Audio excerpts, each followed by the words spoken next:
Hi అండి అందరికీ. ఈరోజు మనం కర్నూలు స్టైల్ కోడిగుడ్ల కూర ఎలా చేయాలో చూసేద్దామా?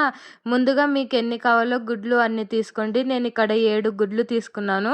అవి మునిగేంత వరకు వాటర్ పోసి కొంచెం ఉప్పేసి హై ఫ్లేమ్లో పెట్టి బాగా ఉడికించండి. మనం ఉప్పు వేసినందువలన అవి పొంగవండి.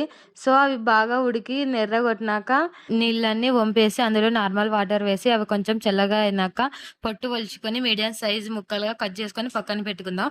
ఒక బాండీలో 3 టేబుల్ స్పూన్ల ఆయిల్ వేసి అది కొంచెం హీట్ అయ్యాక చిన్నగా చాప్ చేసుకునే ఎర్రగడ్డలు వేసి అవి కొంచెం రెడ్గా అయ్యాక టమాటా పండ్లు వేసి అవి కొంచెం మగ్గాక అందులోన కారము, ఉప్పు, పసుపు, అల్లం వెల్లుల్లి పేస్టు, ధనియాల పొడి, ఎండు కొబ్బరి పొడి వేసి కొన్ని నీళ్లు పోసి ఈ ముక్కలని వేసేసి బాగా కలిపేసి మూత పెట్టేసి ఒక 5 నిమిషాలు ఉడికిచ్చి దించి తింటే చాలా అంటే చాలా బాగుంటుంది.